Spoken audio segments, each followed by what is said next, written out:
The day of the training arrived. Since the office conference room lacked sufficient equipment, the training was held at a rented conference room equipped with high-quality audiovisual systems. The session was scheduled to start relatively early in the morning, so everyone was to head directly to the training location from home and return to the office afterward. I arrived early at the training location and waited for the other employees to show up. This is strange. Although I had informed everyone that the training would start at 9:30, not a single person had arrived by 9:25. The trainer, Michael, had arrived 30 minutes early and was already preparing the videos and materials for the session. Could it really happen that not a single person shows up 5 minutes before the start? Sure, someone might cut it close, but the entire department arriving at the last minute seemed too coincidental. Still, I had decided to wait until 9:30, trusting it was just an odd coincidence. The clock read 9:31. The start time had passed. This is odd. Could it be that everyone misunderstood the date and time? Michael looked concerned as he spoke. I double-checked that I had communicated the correct date and time multiple times, but I started to panic, wondering if I had made a mistake after all. However, the shared chat showed the correct information, and several employees had even replied with, "Got it." It was impossible for every single person to misunderstand the date. "I'm so sorry." I apologized to Michael. Just then, my phone rang. Looking at the screen, I saw it was Kevin calling. "Excuse me, it's Kevin," I told Michael before answering the call. "Kevin, this is John. Where are you right now?" I asked him in a flustered tone. Where else? I'm at the office. Hearing this, I grew more anxious and said, "Today is the training day. Michael is waiting. Can you come quickly?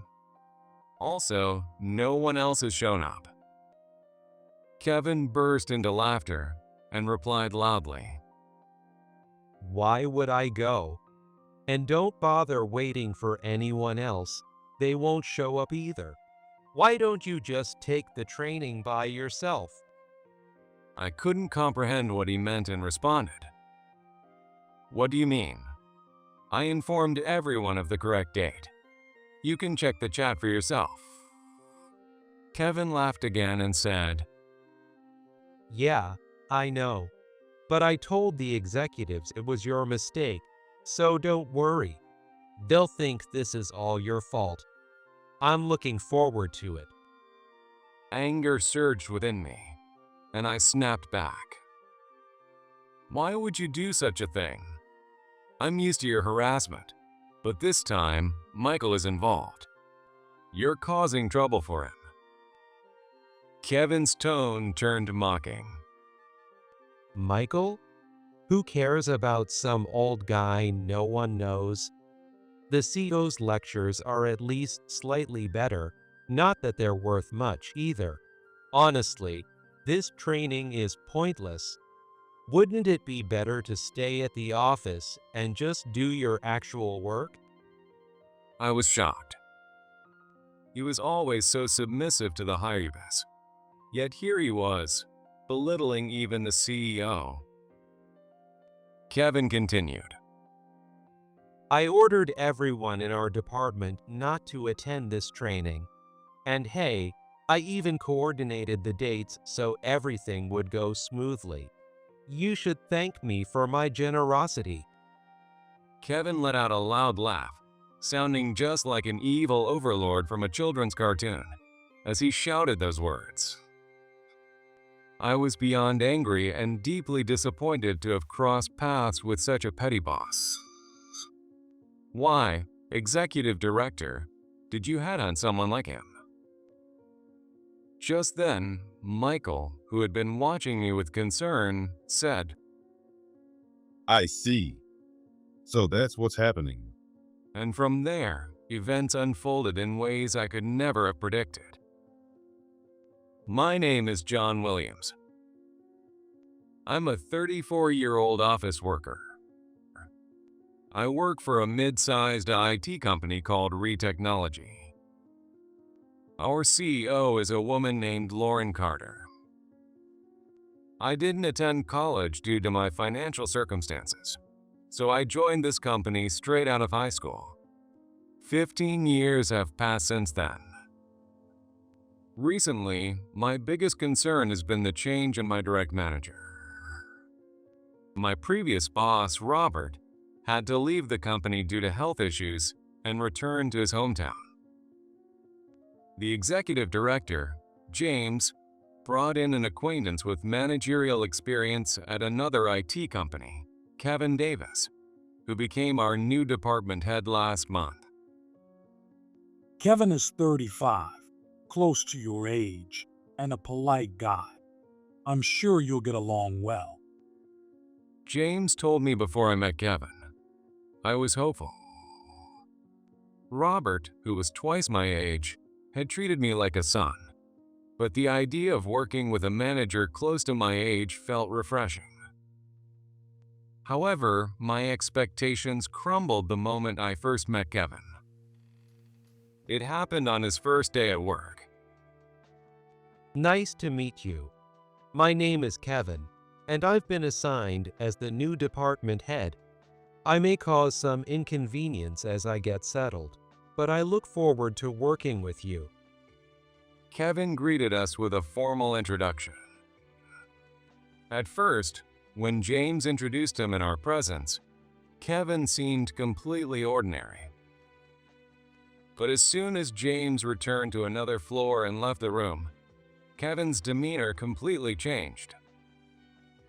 Listen up, all of you. Don't think you can look down on me just because I'm young. I'm going to run a tight ship here. Slack off, and you're out, fired on the spot. The sudden shift in Kevin's personality froze the entire room. I had been hopeful when James said, "He's close to your age and seems like a polite guy." But Kevin's proximity and age only seemed to amplify his hostility. And I became his target from the very first day. You there. I don't know how long you've been at this company, but you seem like the least useful person here. What college did you graduate from? Suddenly being singled out, I panicked and stammered. Well, I didn't go to college. Hearing my awkward response, Kevin burst into loud laughter and said, Seriously? You didn't go to college? High school graduate? That's unbelievable. To be insulted like this upon our first meeting made me seriously question his character. And knowing I would have to face this person every day from now on made my heart sink. From that day on, the power dynamics within our department began to shift. People started dividing into two groups: those who wanted to avoid Kevin's overbearing personality and stayed out of his way, and those who tried to win his favor to make their lives easier. The avoidance group wasn't harassed outright, but they weren't treated well either, leading to a weaker standing within the company. On the other hand, the favor-seeking group enjoyed preferential treatment, better work assignments, and more decision-making authority. When Robert was the department head, he evaluated employees based on their performance fairly. But Kevin evaluated employees based on his personal feelings, which raised serious doubts in my mind. Among the avoidance group, some people managed to keep their heads down and get through each day, but others became mentally exhausted and started taking frequent absences. It was disheartening to see people who had been lively and motivated during Robert's time now struggling. I didn't belong to either faction, and I was constantly thinking about how to create a better work environment for everyone. Eventually, I realized that the only way to address this issue was to report it to higher management. So, about a month after Kevin's arrival, I decided to speak with James. James, I need to talk to you. Our department is facing some serious issues. What's going on, John? What's the problem? I explained to James how our team was becoming divided and how Kevin wasn't evaluating employees fairly. Kevin becomes very overbearing when supervisors aren't around. While strictness can be necessary for work, the way he plays favorites among employees and treats others unfairly is a major issue. Back when Robert was here, evaluations were based on the quality of our work. But James' response was disheartening. Well, I understand what you're saying, John, but Kevin is still new to his role. He's probably trying different methods to find what works. You should just focus on doing your best under his leadership. Speaking poorly of your boss isn't the right approach. Try to get along with him. I felt deeply disappointed. It wasn't about bad-mouthing Kevin. It was about addressing a serious problem. If hires turned a blind eye to wrongdoing, it would only embolden such behaviors. But James likely felt obligated to defend Kevin, given that he had personally headhunted him. I understand. I'm sorry for bringing it up, I said, ending the conversation and returning to my work. A few days later, something unexpected happened. The CEO of Future Vision Inc., Joshua, is here. Who is in charge of him? An employee who received the call from the receptionist told our department so. Future Vision was a client I had been handling for years, and I had scheduled a meeting with Joshua to discuss contract renewals. I'm the person in charge. I'll head to the conference room now, I said as I stood up. But Kevin immediately raised his voice and said, John, don't go. You're no longer in charge. From today, Tony will be handling Future Vision. What? I couldn't believe my ears. I had been responsible for this client for years and had scheduled this meeting with Joshua. Yet Kevin was reassigning the account on the spot. But Joshua is already here. We agreed to meet at 2 p.m. Kevin shot back. Don't talk back to me. You're such an arrogant, useless employee. Typical for someone with only a high school education. Shut up and stay out of it. Kevin then turned to Tony, a college-educated employee in the favor-seeking group, and ordered, Tony, you're in charge of Future Vision from now on. Head to the conference room immediately and close the deal. He is one of the employees who aligns himself with Kevin to gain his favor.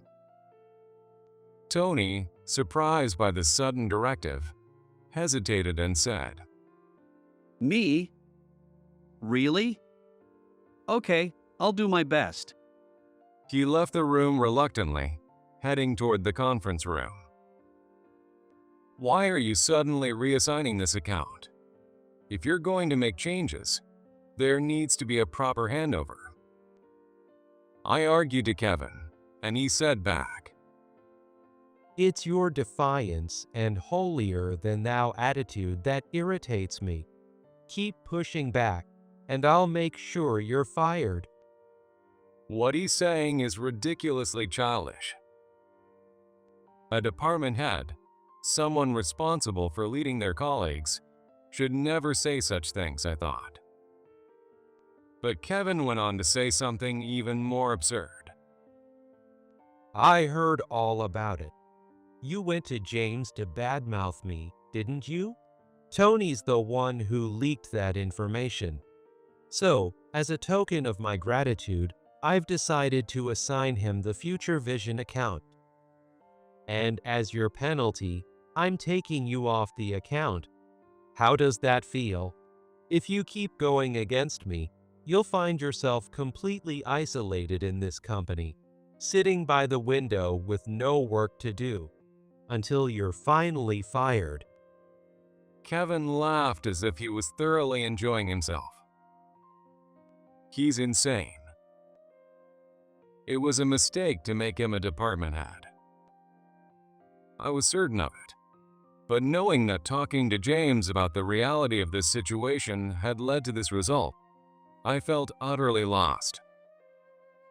Kevin's dislike for me was now absolute, and from that point on, he systematically removed me from my responsibilities, leaving me with almost no real work. He even took to ridiculing me in a mocking tone, saying things like, Hey, John, go make some coffee, and if it tastes bad, do it again. Coffee and photocopying are the only things you're good for, so at least try to get those right. Biting my lip in frustration, I had no choice but to prepare coffee for the staff. Man, you really have it rough, huh? Getting stuck making coffee despite how long you've been here. If it were me, I'd just quit. A younger colleague said, mocking me. And he was not the only one. There were other employees of Kevin's royal group who made fun of me along with Kevin. I realized that human society, which seems peaceful in stable times, can easily descend into chaos, with some people attacking others when the balance is disturbed. But there was one task I still had left besides making coffee and photocopying. Our company holds training sessions twice a year, bringing in external instructors to teach the employees. This tradition started long before I joined the company, and while I don't know exactly who oversees it, I had been assigned the role of communicating the training schedule to my department's employees a few years ago. Since the sessions are held department by department, I needed to coordinate the best dates for our team and report them to upper management. To do this, I sent out a survey in our department's shared chat, asking employees to submit their preferred dates by the end of the month. Looks like the deadline's approaching. Returning to my desk, I opened my computer to check the responses. This year, everyone chose the same date. Usually, preferences were all over the place, requiring me to go around and adjust schedules individually, a time-consuming process. But this time, it seemed like a stroke of luck, and I felt grateful for the rare coincidence. I promptly informed upper management of the finalized date and shared the information in the department's group chat. Since some people inevitably missed messages, I also announced the date during the morning meeting and put up posters to ensure no one would overlook it. This responsibility had originally been handled by our previous department head, Robert, but it had become my job over time. When I informed Kevin about the training and my role as the schedule coordinator, he showed no signs of disapproval. So this kind of training happens every year? Sounds fine to me. You're in charge of coordinating the schedule, so take care of it, he said with rare approval. With everything in place, I prepared for the training day as usual, confident in my work.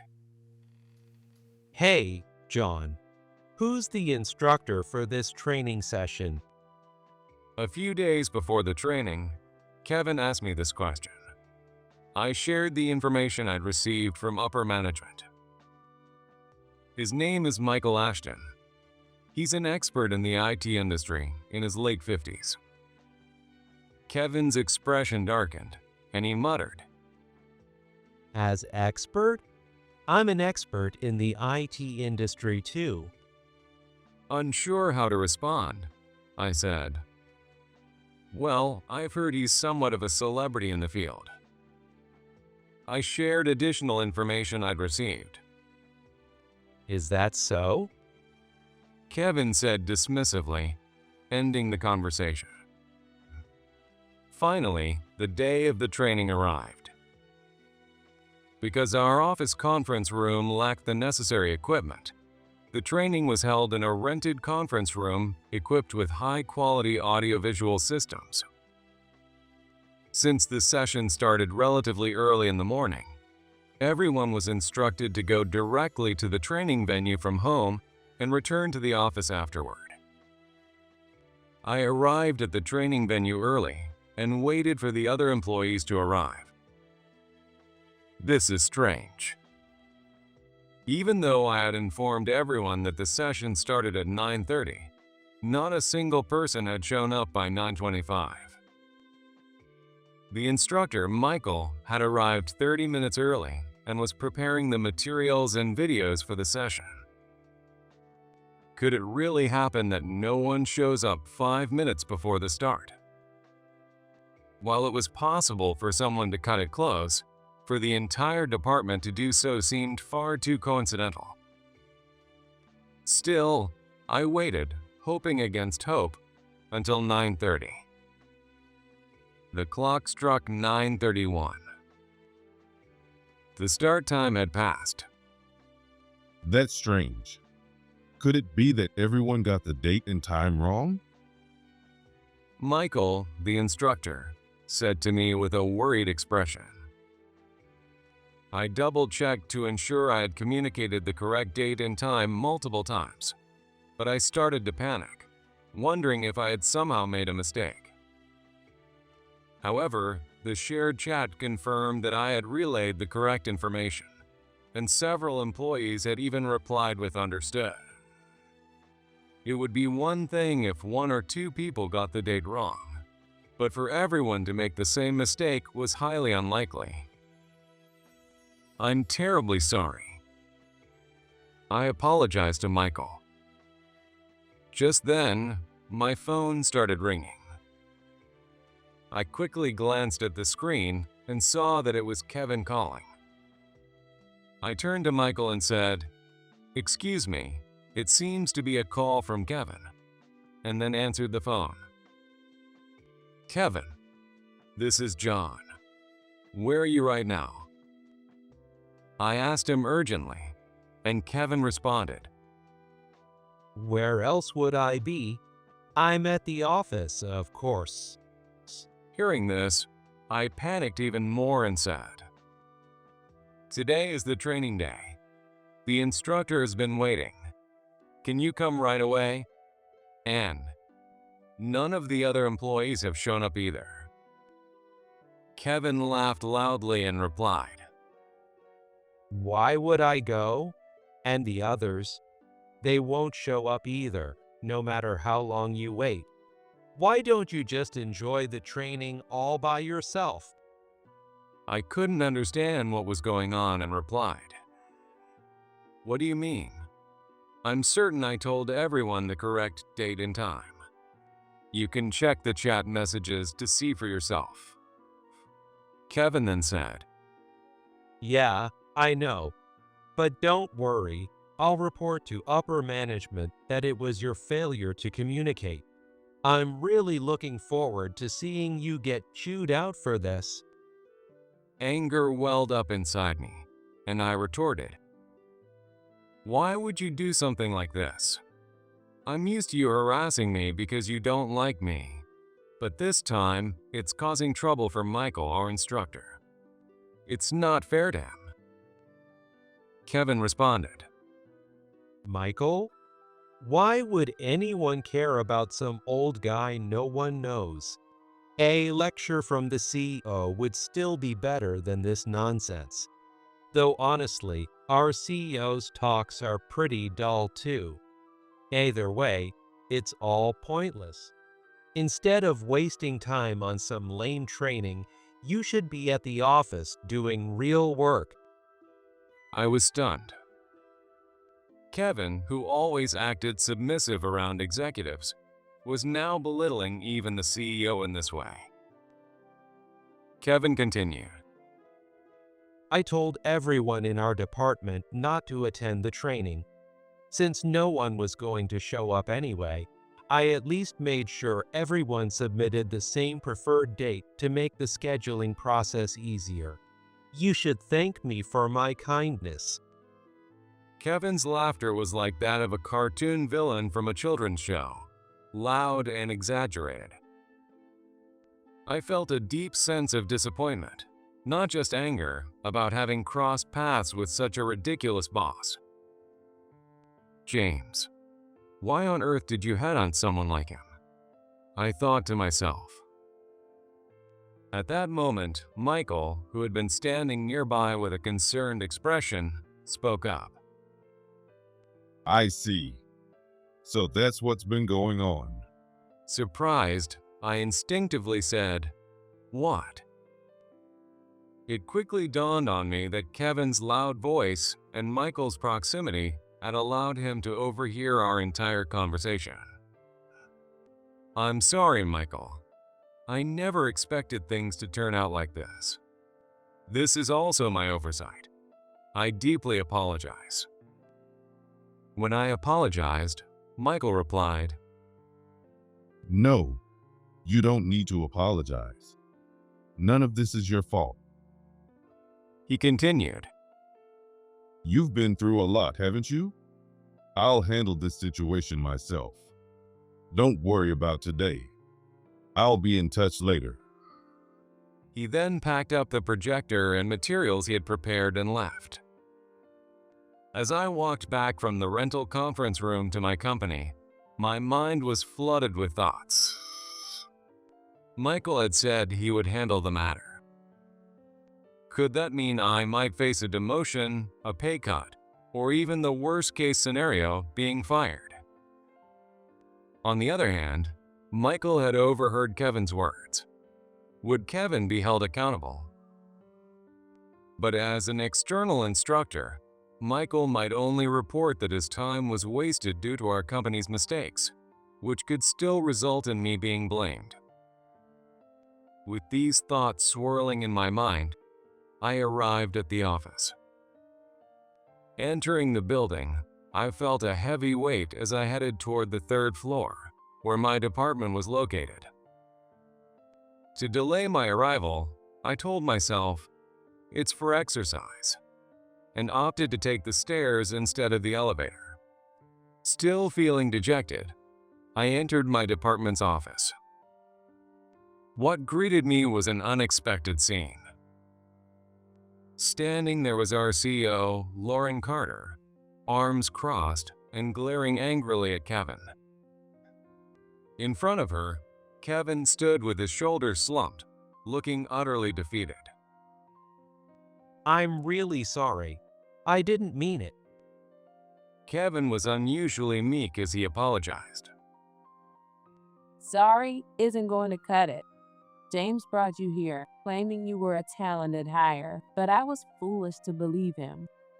Giving someone as utterly incompetent as you a managerial position and paying you a salary. What a waste. Lauren raised her voice in frustration before letting out a deep sigh. The other employees could only stand by nervously, watching the scene unfold. Soon after, Lauren noticed me standing nearby and turned her attention toward me.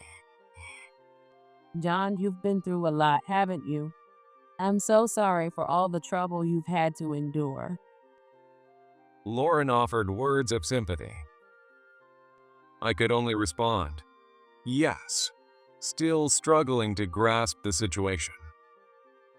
My husband was beyond angry. He was dumbfounded. He told me he's encountered many professionals in his long career, but rarely anyone this abysmal. He couldn't help but laugh bitterly. Lauren said this as if to herself. Husband. I was still completely lost. Oh, I didn't explain properly, did I? The instructor you met earlier, Michael, is my husband. Before I founded this company, he ran several businesses, and he helped me tremendously when I was starting out. That's why I asked him to lead this training to share his knowledge and experience with our employees. Oh, and his full name is Michael Ashton, but in the industry, he's known as Mark Brown. He uses a different name when writing. Lauren explained.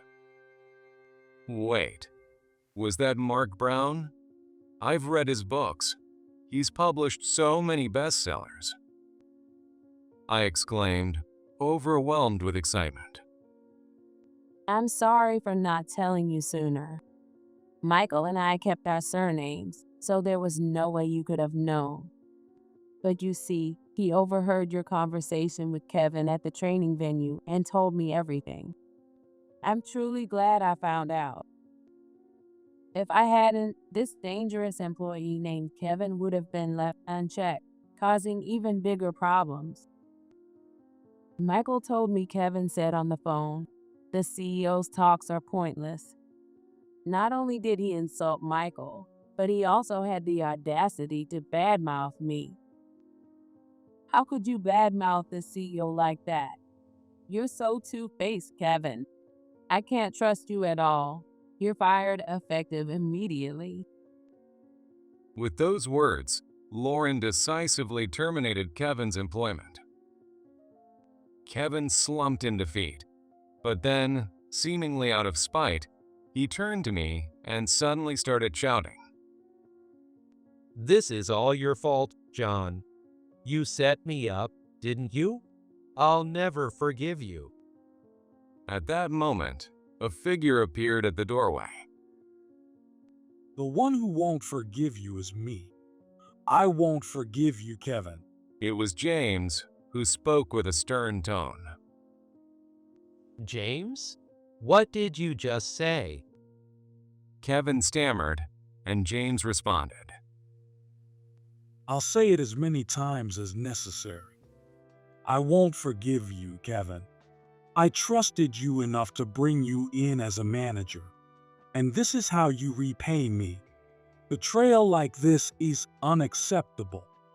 As atonement for the trouble you've caused the employees, I intend to resign as well. Then James turned to me and said, John, I owe you the deepest apology. I believe I caused you the most trouble. When you came to me before to report Kevin's behavior, I dismissed you without addressing the issue. That was my mistake. As a leader, my duty should have been to investigate the claims you brought to me. I failed as a manager. James apologized to me. James, please, don't apologize. I replied, having no intention of blaming him. Seeing this exchange, Lauren said, James, we'll discuss your position later. I understand Kevin was deceitful and ingratiating toward his superiors, so I don't blame you entirely for not seeing through him. However, your response to John's report wasn't adequate, so I'll have to issue a formal reprimand. That said, resigning is unnecessary. Thank you, Laura. I truly appreciate your understanding, and I'm very sorry. James lowered his head, his voice subdued. All right, everyone, let's get back to work. Kevin will be handling his resignation paperwork, so James, please oversee that. Oh, and one more thing. The training we missed today will be rescheduled, so make sure you all attend. John, I'll leave the arrangements to you again. Thanks. Lauren gave her instructions energetically and left the room.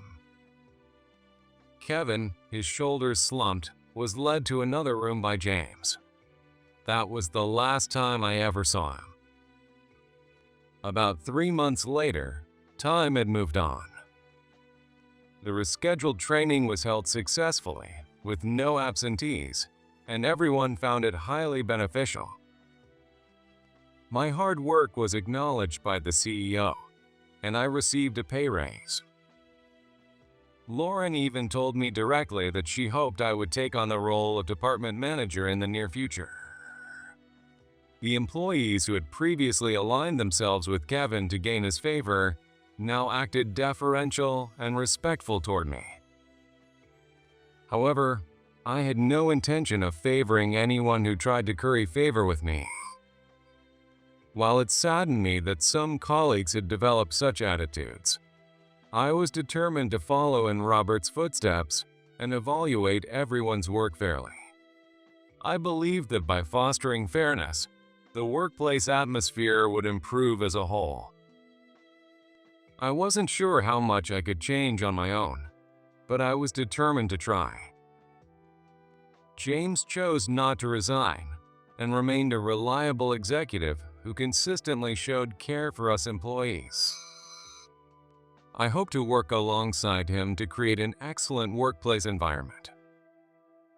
By the way, I heard through the grapevine that Kevin returned to his family's home in the countryside. Apparently, he's working as a regular employee there, or so they say. He's still young, so I hope he turns over a new leaf and does his best. One day, James called me into his office. John, do you have a moment? When I arrived, he shared some unexpected news. Thanks to a recommendation from Joshua, the president of Future Vision, we might land a contract with an even bigger client. The company is Topsite Inc., and Joshua specifically requested that you handle the account. Can I count on you? Really? I'm honored. Thank you so much. Future Vision was the client I'd been abruptly removed from under Kevin's orders, but Joshua still remembered me. According to James, Joshua told him I was far more reliable than my replacement and praised my competence. I'm considering giving the Future Vision account back to you, but since you're set to become a manager, I might need to let Tony learn and grow more in that role. No, I'm still learning myself. How about I accompany Tony to the next meeting with Joshua to support him? That's a great idea. Thanks, John. I reflected deeply and thought. When you work hard and stay sincere, there are always people who notice and appreciate it. In the workplace, there will always be challenges and difficult people, but I resolve to remain steadfast and genuine in my actions. I knew that eventually, that effort would come back to benefit me. With that thought, I looked at the business card for Topsite Inc., picked up the phone, and dialed the number. Hello, I'm John from Retechnology. I was referred by the CEO of Future Vision, Joshua, and am calling to speak with your president, Mr. Mark Smith. Is he available? I felt a sense of excitement and anticipation for the new opportunities that lay ahead.